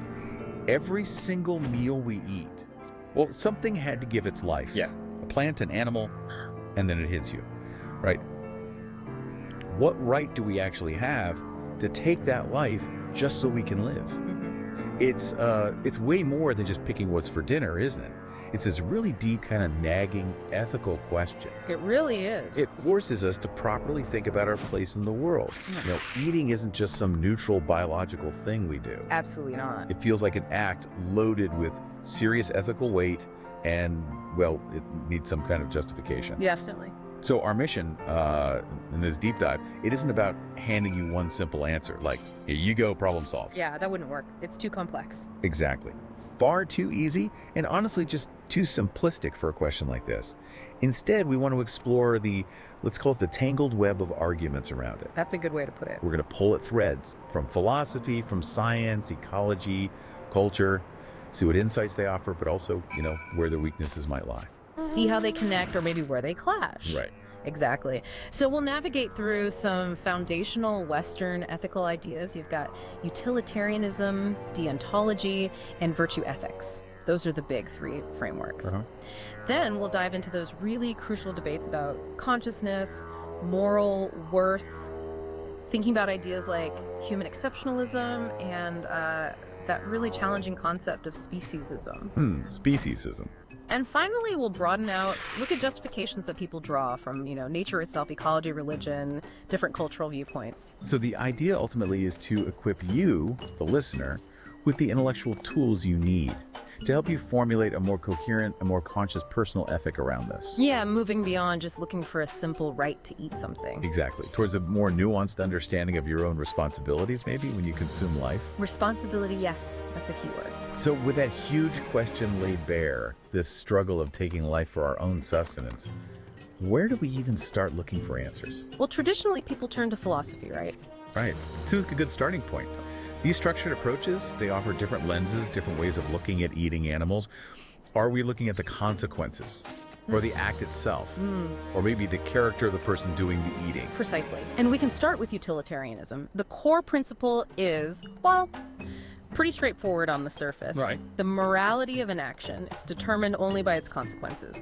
Think of it like a moral calculator. A calculator. Yeah, trying to produce the greatest good, meaning happiness, pleasure, well-being for the greatest number of beings involved. And minimizing the bad. And minimizing the bad, exactly. Yeah. Suffering, pain, misery.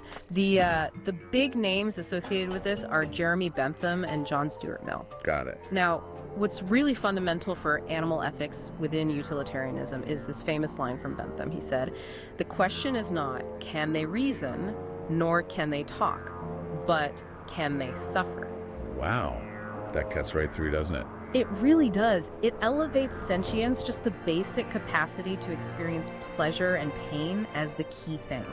The fundamental criterion for being included in that moral calculation. So if something can suffer. If a being can suffer, their suffering has to count. And it has to count equally in our moral equations. And this is where Peter Singer really picks up the mantle, isn't he? He becomes such a huge voice on this. Absolutely. He argues for what he calls the principle of equal consideration of interests. Equal consideration of interests. What does that mean in practice? Well, it doesn't mean you treat, say, a pig and a human identically in every single way. A pig doesn't have an interest in voting, for example. Right, obviously. But Singer insists a pig absolutely has a profound interest in avoiding pain, just like we do. Okay. And the principle of equality demands we give equal weight to that, interest. Doesn't matter if it's a human's interest or a pig's interest in avoiding pain. So ignoring the animal's pain just because it's not human. That, for Singer, is speciesism. He sees it as a prejudice, morally indefensible, just like racism or sexism, arbitrarily favoring your own group. That's a powerful analogy. It is. And when you apply this principle to, say, modern industrial animal agriculture, well, the conclusion for most utilitarians is pretty stark. How so? Think about the common practices.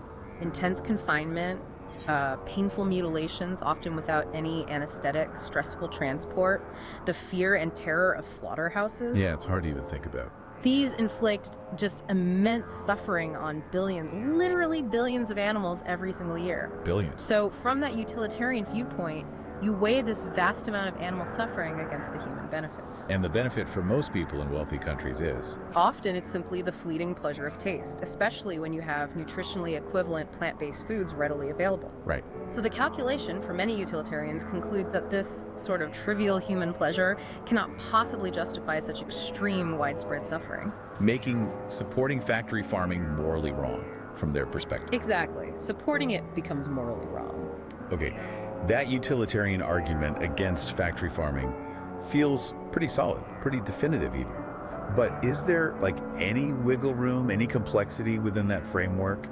Or are there counter-arguments that still use utilitarian logic? Oh, absolutely. It's never quite that simple, is it? Utilitarianism, despite aiming for clarity, it throws up some really fascinating complexities and, yeah, counter-arguments. Like what? Well, take R.G. Frey's happy life argument. He sort of suggests, what if these animals have genuinely pleasurable lives?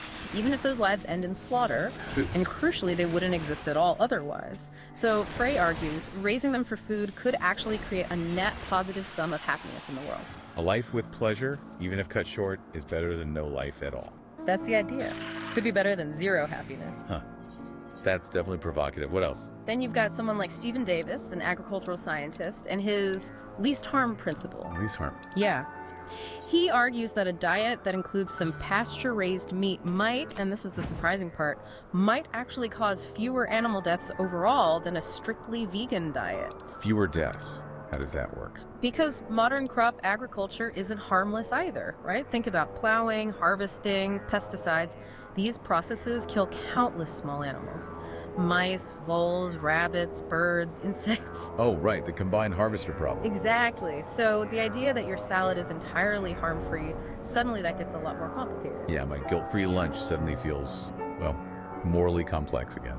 And just to add another layer, there's the replaceability argument. Replaceability. The idea is, for a being that's sentient, can feel pleasure and pain, but maybe isn't self-conscious in the way we think humans are. Okay. If you could kill that being painlessly, and then replace it by creating another equally happy being, well, maybe there's no net loss of utility. The total amount of happiness in the world stays the same. Yeah. Though, it's worth noting, Singer himself was pretty skeptical about whether this could practically apply to real-world farming. It's more of a philosophical point. So utilitarianism, it promises this clear scale, this calculation. Right, it promises clarity, but what it often delivers is this almost impossible, never-ending accounting problem. Trying to weigh up all the suffering and happiness globally. Exactly. It turns into what some call an intractable empirical problem. You're trying to audit global suffering, and it's frankly more likely to paralyze you than give you a simple answer. Okay, so if that's the tangled web of consequences, Yep. Let's shift gears. What about deontology? Right, deontology. This framework is really rooted in the work of Immanuel Kant. Kant, okay. And here, morality isn't about outcomes or consequences. It's based on universal moral rules or duties. Rules. So certain actions are just wrong, regardless of the result. Exactly. Inherently right or wrong. You don't lie, for instance. Even if telling the lie might make everyone happier in that situation, it's about respecting something more fundamental, intrinsic value. And how does this apply to animals? Well, the leading voice here is Tom Regan. He really built on Kantian ideas. Tom Regan. He argues that the basis for moral worth isn't just sentience, the ability to feel pain. Okay, so what is it then? It's what he calls being a subject of a life. Subject of a life. What does that entail? It's more than just being alive or even just feeling things. It's about having a rich inner world. Being an individual with beliefs, desires, perception, memory, maybe a sense of the future, an emotional life. A whole biography, not just biology. Precisely. And Reagan argues that pretty much all mammals over the age of 1 clearly meet this criterion. And what's the implication of being a subject of a life? What's crucial is that these beings, these subjects of a life, have inherent value. Inherent value, Meaning value that doesn't depend on how useful they are to us. It's value they possess in themselves. Okay. And this inherent value is the basis for their rights, especially the right not to be harmed and the right to be treated with respect. So if they have inherent value and rights, That leads Regan where? It leads him to a very strong abolitionist stance. Abolitionist. Meaning, if these animals have inherent value and fundamental rights, then using them for our purposes, for food, clothing, experiments, entertainment, treats them as mere resources, as means to our ends. Violating their basic right to respect. Exactly. So for Regan, and for deontology applied this way, simply reforming practices to be more humane isn't enough. That misses the point. Because the fundamental wrong is using them at all. Yes. It demands total abolition of these practices because the core wrong is reducing a subject of a life, a being with inherent value, to the status of a thing, a resource. How does that contrast with the utilitarian view? Well, Regan explicitly argues that utilitarianism has, quote, no room for the equal inherent value of individual. Because it could sacrifice one for the many. Potentially, yes, if the calculation works out that way. Deontology, on the other hand, provides this sort of protective shield of rights around each individual subject of a life. A shield that can't be breached, even for the greater good. Exactly. It offers a much stronger, more absolute form of protection for the individual. Are there variations within this deontological camp? Or is it all Regan? Oh, there are definitely variations. You have someone like Gary Francione, another key deontologist. Okay. He grounds animal rights more directly in sentience itself, not necessarily the richer subject of a life criteria. So that might include even more animals. Potentially, yes. And Francione is very strongly against any kind of welfare reform. He believes things like humane meat labels just legitimize the idea of animals as property, which he sees as the root problem. Abolition is the only answer. Okay. Any other takes? Well, on the other hand, you have someone like Marianne Warren who proposed a kind of weak animal rights theory. Weak rights. How does that work? She suggested maybe a sliding scale of moral status. Animal rights are real, she argued, but perhaps weaker than fundamental human rights, and they could potentially be overridden in certain situations. More nuanced, perhaps. It's interesting, too. You mentioned Kant started this. Yeah. But wasn't he pretty human-focused? Oh, very much so. Kant himself was quite anthropocentric. He thought our duties to animals were only indirect. We shouldn't be cruel to animals, mainly because it might harden our character and make us cruel to other humans. So it was still ultimately about us. Exactly. Regan and Francione are very consciously trying to break away from that inherent human bias in Kant's original formulation. So if deontology draws this really absolute line, what does that mean practically for someone who, maybe for various reasons, finds they can't or won't stop eating meat entirely? That's the challenge, isn't it? Does it leave any room for anything? Or is it just, you're wrong, full stop? It presents a real challenge. It offers this very clear message. This animal has a right against you using it. Which is powerful. Very powerful. But its absolutism creates a profound dilemma for anyone who feels unable to adhere to it completely. It really offers no compromise, no degrees of rightness or wrongness in the act itself. So it forces a stark choice. Either reject the framework entirely, or accept that you're engaging in something fundamentally, irredeemably wrong, according to that view. That seems to be the logical outcome, yes. A very demanding position. Okay, so from the, let's say, rigid rules of deontology, let's shift again. Virtue ethics. This sounds quite different. It is a dramatic shift in focus, actually. How so? Because here, it's not primarily about the consequences of the action, like utilitarianism, or the rules governing the action, like deontology. It's about the character of the moral agent, the person doing the acting. So less, what's the right thing to do, and more. More, what kind of person should I be? The inspiration here really goes back to Aristotle. Aristotle, okay. So what virtues are relevant when we're talking about eating? Well, several seem particularly relevant. Think about compassion. Okay, sensitivity to suffering. Exactly. Being sensitive to suffering and being motivated to alleviate it. Then there's justice. Fairness. Not causing unnecessary harm. Precisely.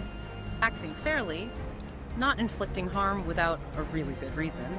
And also temperance. Temperance. Yeah. Like moderation, self-control.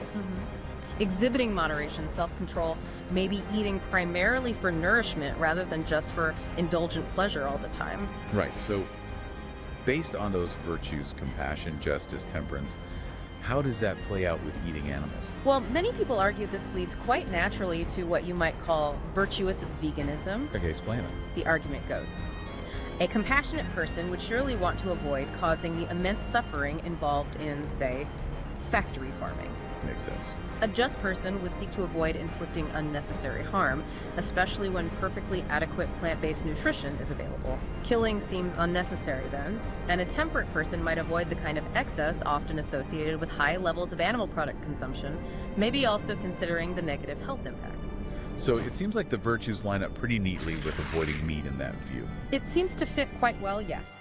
But what's fascinating here is the counter-argument. The case for virtuous omnivorism. Virtuous omnivorism, how does that work? Philosophers like Christopher Bobier have explored this. It often starts with what they call the non-ideal world thesis. Non-ideal world. The basic point is, all food production currently causes some harm. It's not a perfect world. Okay. So large-scale plant agriculture, as we touched on with the least harm idea, also kills countless animals. Insects, worms, small mammals, birds, through pesticides, harvesting machinery, habitat destruction. Right, the unintended consequences of farming plants. Exactly. So the argument is a strict vegan diet isn't actually harm-free either. Okay, so if no diet is harm-free, Then, from this perspective, a truly compassionate person wouldn't just default to veganism, they'd seek to minimize the total animal harm caused by their choices. minimize total harm. How might that lead to eating some animals? Well, it might mean incorporating, say, free meat roadkill, maybe food waste someone else discarded, or perhaps consuming animals believed to be non-sentient or minimally sentient, like bivalves, oysters, mussels. Because farming those might cause less overall harm than some types of plant agriculture. That's the argument. That choosing those specific animal products might align better with minimizing total suffering than relying solely on certain large-scale crops. And what about justice and temperance in this view?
Well, the argument continues.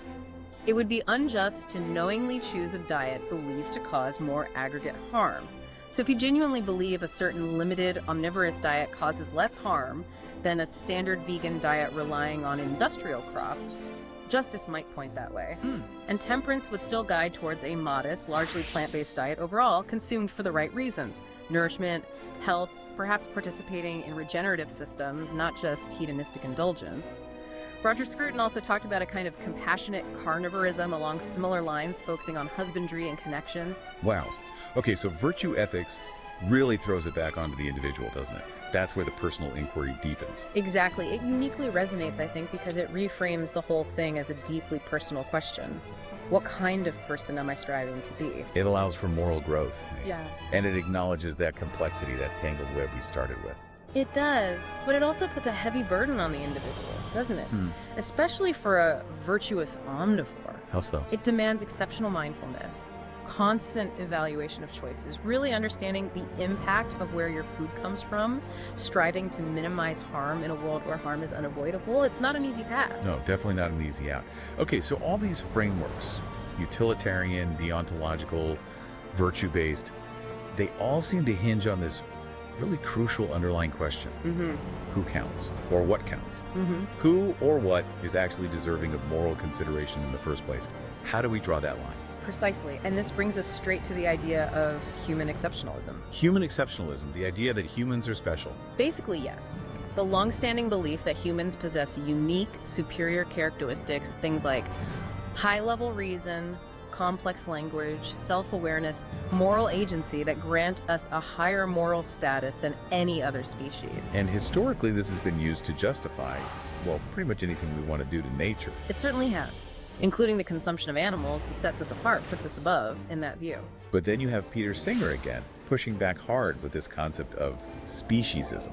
Exactly. He defines speciesism as a prejudice or bias in favor of your own species. He argues it's morally analogous to racism or sexism. How so? Because, in his view, granting or denying moral consideration based simply on the species someone belongs to is arbitrary. It's not based on morally relevant characteristics, just group membership. So, to be consistent, if we care about human suffering, then we must, Singer argues, extend that same consideration to animal suffering if the capacity to suffer is the relevant characteristic for moral concern. But surely many people would push back and say, wait, being human does matter more. That leap feels huge. It does feel huge to many. And that's precisely what's tackled so powerfully by the argument for marginal cases, often abbreviated as AMC. Okay, the argument for marginal cases. Break that down for us. It goes something like this. If we say that high-level cognitive capacities like advanced reason, language, complex self-awareness are the basis for superior human moral status. Okay, the things that supposedly make us exceptional. Right. Then what about humans who lack these specific capacities? Think about infants, people with severe cognitive disabilities, maybe those in a permanent coma or with advanced dementia. They're human, but they don't possess those high-level cognitive abilities. Right. They are the marginal cases. Exactly. So the argument continues, if those cognitive capacities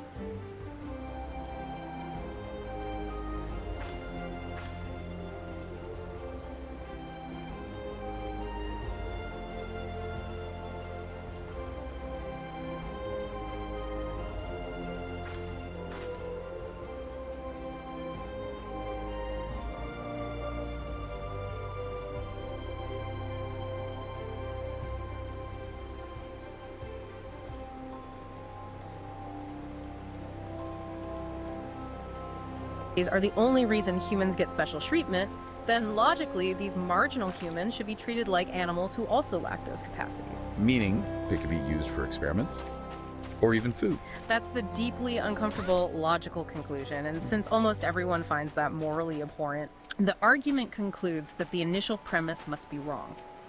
Those high-level cognitive capacities cannot be the correct criterion for full moral status. So what should the criterion be then to make sure we protect all humans? The argument suggests the only way to consistently draw the line to include all humans we intuitively feel deserve protection is to choose a more basic criterion. Something like sentience, the capacity to feel pleasure and pain, which many animals also share. Wow, okay. That forces you to either exclude some humans or include some animals in that circle of deep moral concern. That's the force of the argument. Now, people do try to counter the AMC, of course. They might talk about potentiality. Infants have the potential for higher cognition. Or they might talk about belonging to a species kind that normally has these traits. But critics often find those responses a bit weak, don't they? Critics often argue they either don't work logically or they just end up circling back to the very speciesism the argument was designed to challenge. It really makes you question if our feeling of a right to eat animals isn't just maybe a post hoc rationalization, and after the fact justification for something we already do. Food for thought, definitely. So, this growing scientific understanding of animal minds, combined with arguments like the AMC, it really challenges our traditional assumptions, doesn't it? It really does. If high-level rationality isn't the consistent basis for moral worth, then the focus has to shift, right? To the nature of animal minds themselves. What's their subjective experience actually like? And what does science tell us about that? Well, the evidence for animal sentience is just growing and growing. Neurologically, we see that the brain structure is associated with consciousness, emotion, pain perception in humans. They're found in many other mammals, birds, and even other vertebrates. The hardware looks similar. The basic hardware looks remarkably similar for processing these experiences. And behaviorally, animals show really complex responses avoiding pain, clearly showing fear, anxiety, stress, things that strongly suggest subjective feeling. I remember hearing about a declaration by scientists on this. Yes, the 2012 Cambridge Declaration on Consciousness. A group of prominent neuroscientists formally stated that, based on the evidence, all mammals and birds and many other creatures, including octopuses, possess the neurological substrates needed for conscious experience. Octopuses too. Wow. Yeah, which really opens things up. So, okay, science suggests they likely have conscious experiences, feelings, but how can we know for sure what it's like inside another being's head? Isn't there still a gap? You've hit on the classic philosophical problem of other minds. And related to that is what David Chalmers calls the hard problem of consciousness. The heart problem. Yeah, the deep puzzle of how physical stuff neurons firing in a brain gives rise to subjective qualitative experience. What it feels like to see red or feel pain. What philosophers sometimes call qualia. Right. How does the physical become the subjective feeling? Exactly. And maybe we'll never have absolute 100% certainty about another being's inner world, whether it's another human or an animal. So how do we deal with that uncertainty? Well, the argument is we infer consciousness in other humans all the time based on their behavior, their biology, by analogy to ourselves. We don't demand absolute proof. True. We assume other people feel things similarly to us. Right. So critics argue to demand absolute certainty for animals but not for other humans seems inconsistent. It looks like setting an unfairly high bar just for animals. Yeah, that seems like a difficult position to defend consistently. It does. And then things get even more radical. There's this idea of animal moral agency. Animal moral agency. Wait, you mean animals making moral choices? Potentially, yes. Not just being moral patients beings we owe duties to, but maybe, in some ways, moral agents themselves, capable of acting morally. Like how? They're not debating philosophy. No, not in terms of abstract principles. But think about evidence for things like altruism, empathy, reciprocity, and animal behavior. Franz de Waal's work on primate fairness and consolation, for example. Okay. There are famous experiments where macaques would starve themselves rather than pull a chain that gave them food but shocked a companion. Wow. And countless anecdotes of apparent cross-species compassion. It suggests a much more complex moral community than we usually assume, and it really challenges our definitions of what morality even is. Okay, my head is spinning a bit now. But if we're pushing boundaries, what about plants? You hear people say, well, plants feel things too. Right, the plant sentience question, it comes up a lot. So what's the deal there? Well, plants absolutely exhibit incredibly complex behaviors. They communicate chemically, they respond to threats, they show forms of memory. It's fascinating stuff. So they are sentient. The current scientific consensus is generally no. Not in the way we usually mean sentience, having subjective experiences like pain or pleasure. They lack central nervous systems, brains, pain receptors, the biological hardware considered necessary for that kind of feeling. So their responses are more like complex biochemical reactions. That's the prevailing view. Sophisticated reactions, yes, but probably not subjective feeling. Philosophically, though, it's a useful thought experiment. How so? Because if you argue that life itself is the ultimate basis for moral worth, then yes, eating plants also needs justification. Ah, right. It pushes the problem further down. Exactly. It reinforces the idea that living inevitably involves causing some harm, consuming some life. The ethical task, then, isn't necessarily achieving zero harm, which might be impossible, but figuring out how to minimize the harm we cause, especially conscious suffering. Okay, so summing up this part. The deeper we look, the more that clear, sharp line between human and animal seems to. It blurs. It really does. It looks more like a continuum of different capacities, sentience, consciousness, maybe even forms of agency. And the traditional justifications for eating animals, which often relied on those sharp distinctions. They start to look increasingly shaky, questioned by both science and philosophy. We're left making context-dependent judgments about beings with varying degrees of morally relevant capacities. Okay, so we've wrestled with individual ethics, consequences, rules, character, who counts. But the search for a right to consume life, it's not just about individuals, is it? It's also tied up in these bigger systems. Absolutely. Things like nature, ecology, religion, culture, they all offer these broader contexts, these different frameworks for thinking about eating meat. So let's explore those. Where do we start? Maybe with the appeal to nature. That's a really common one, the argument that humans are natural omnivores. And biologically, there's truth to that, right? Oh, certainly. Biologically, anthropologically, it's clear. You look at our anatomy, our teeth, our digestive systems, they're kind of intermediate, not fully carnivore, not fully herbivore. Opportunistic omnivores. Exactly. And the archaeological record, it confirms our hunter-gatherer ancestors ate meat. Many argue it was crucial for evolving our large brains. So, from a purely biological, descriptive standpoint, yes, we're omnivores. And this often leads people to the food chain argument, doesn't it? Humans are at the top, apex predators. Implying a sort of might makes right in the natural order. Yeah. But this is where philosophers step in and talk about the naturalistic fallacy. The naturalistic fallacy. What's that? It's the logical error of assuming that just because something is a certain way in nature, that means it ought to be that way morally. Just because lions hunt zebras doesn't mean it's morally okay for humans to act like lions. Precisely. Nature is full of violence, suffering, predation, things we generally don't consider morally acceptable for humans to replicate if they have other choices. And unlike the lion, we do have choices and moral agency. Exactly. We can reflect, we can choose not to cause harm where it's avoidable. So simply appealing to nature isn't by itself a strong moral justification for our choices today. Okay. But isn't there a more sophisticated ecological argument? Something about regenerative agriculture. Yes, that's a really interesting and important counter-narrative. This view suggests that well-managed livestock aren't necessarily an ecological problem, but can actually be vital to healthy ecosystems. Yeah, by acting like wild grazers. Exactly, mimicking the role of wild herds.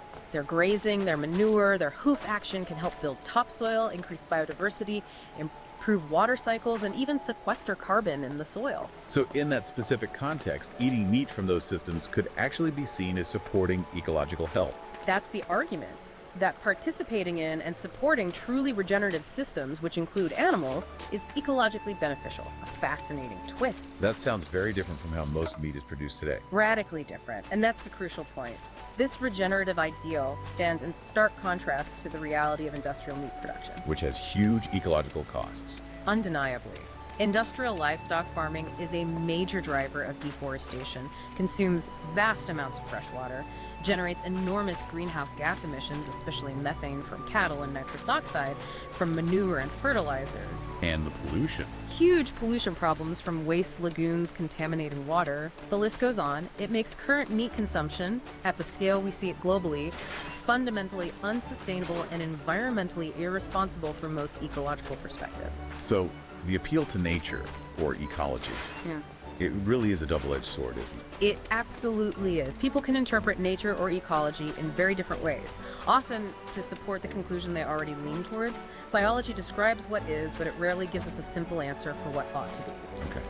Beyond the secular arguments of philosophy and science, what about established traditions, religions, cultures? They must have perspectives on this. Oh, absolutely. These worldviews often frame the whole issue differently, not necessarily in terms of individual rights, but more about humanity's role and responsibilities within a larger cosmic or spiritual order. So where do we see that? Well, look at the Abrahamic traditions: Judaism, Christianity, Islam.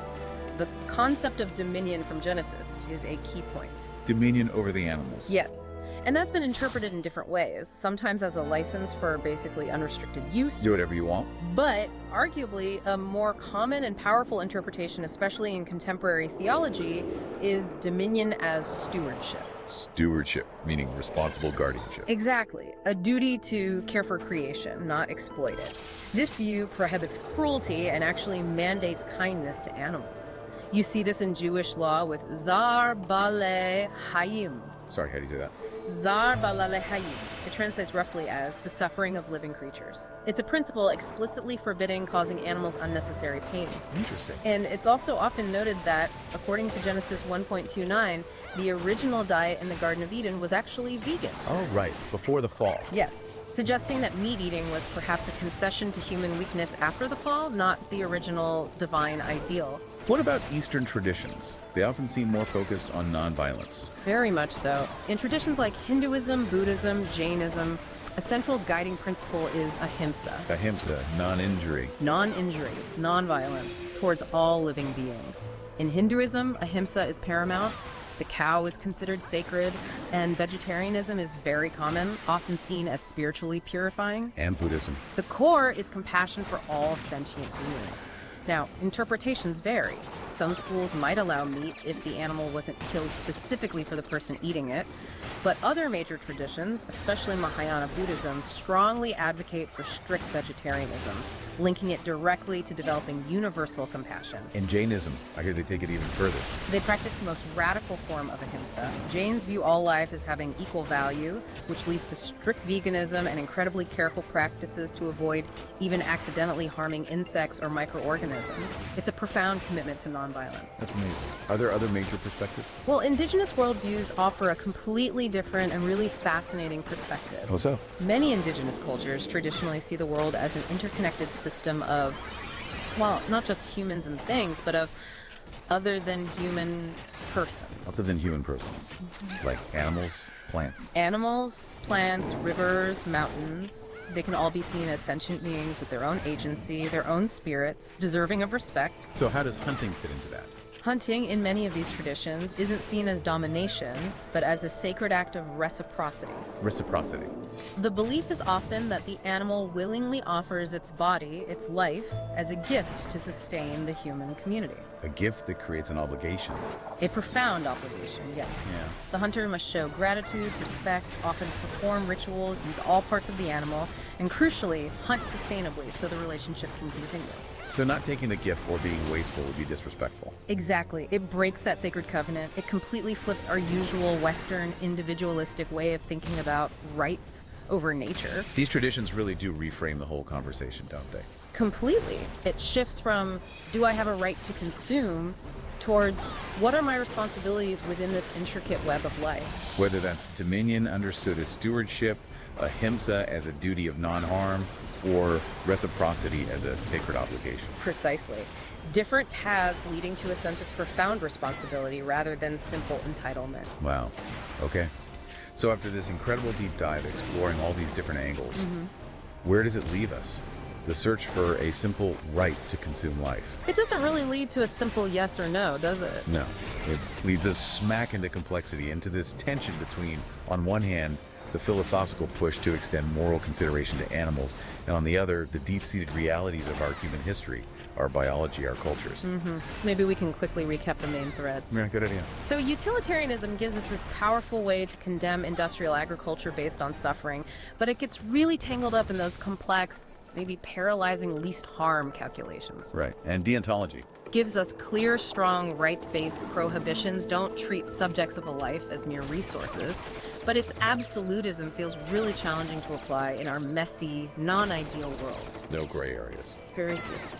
Then virtue ethics is more flexible, focusing on character, compassion, justice, temperance. It's less prescriptive, maybe more resonant personally, but demands a huge amount of mindfulness, especially for virtuous omnivores. Okay.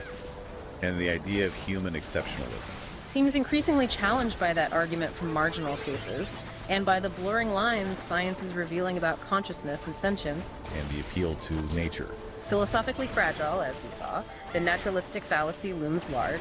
Even the ecological arguments cut both ways, depending if you're talking regenerative or industrial systems. And finally, the traditions. They offer these powerful relational alternatives: stewardship, nonviolence, reciprocity, moving beyond just individual rights. So with all that complexity, what's the takeaway? Where do we go from here? Well, maybe the most useful shift isn't to keep banging our heads against the wall asking what gives us the right to consume life to live. Okay, so what's the better question? Perhaps the more ethically productive question is something like this. Given that I must consume life in some form to live, what are my ethical responsibilities to the lives I consume? Ah, that's a fundamental reframe, isn't it? It shifts the focus entirely. From entitlement, what am I allowed to take? Exactly, to responsibility. How should I act towards the life I take? It frames eating as a conscious act, inherently laden with ethical weight, not just a biological necessity we don't need to think about. Okay, so how does someone start building their own answer to that question, their personal ethic? Well, it's probably not about finding the single right answer that fits everyone. It's more like an ongoing process, a personal reflection. A process involving what? Maybe 3 steps. First, choosing a framework, or maybe combining elements. Reflect on which ethical lens, consequences, rules, character, relationships resonates most deeply with your own moral intuitions. What feels most important to you? Okay, find your primary ethical compass. Sort of. Second, define your moral community. Based on your reasoning, where do you draw the line for significant moral consideration? Is it sentience? Is it being a subject of a life? Is it all life? And then try to apply that chosen criterion consistently. Consistency is key. Or at least striving for it, which leads to the third part. Striving for consistency while acknowledging the gap. Recognizing that the gap between our ideals and our actual actions isn't necessarily failure, but maybe a dynamic tension we live with. So for someone who continues to eat meat, what might that look like in practice? It could mean consciously reducing meat consumption, actively avoiding products from factory farms, seeking out meat from sources you believe are genuinely more ethical or ecologically sound, like well-managed regenerative farms. Or maybe consciously adopting that demanding, virtuous omnivore approach, really focusing on minimizing total harm across your entire diet. It's about conscious choice informed by ethical reflection. So it really comes down to awareness and intention. Awareness, intention, and ongoing reflection. And maybe this is where the profound shift really happens. The true value of this whole deep dive, perhaps, isn't finding a neat, tidy answer about our rights. Probably not. It's actually in the asking. It's in the struggle to wrestle with this dilemma, to refuse to just take the consumption of another's life for granted. That's not confusion. Maybe that's a sign of profound moral seriousness. I think that's right. Engaging with the question is itself ethically significant. Yeah, it's not about finding that single right, maybe, but about committing to finding a more responsible, a more compassionate way of living within this complex world day by day. A lifelong commitment, perhaps? Definitely food for thought. We really encourage you, our listeners, to reflect on these ideas, see how they resonate with you, and how they might apply to your own choices. Keep asking the questions. Continue your own deep dive.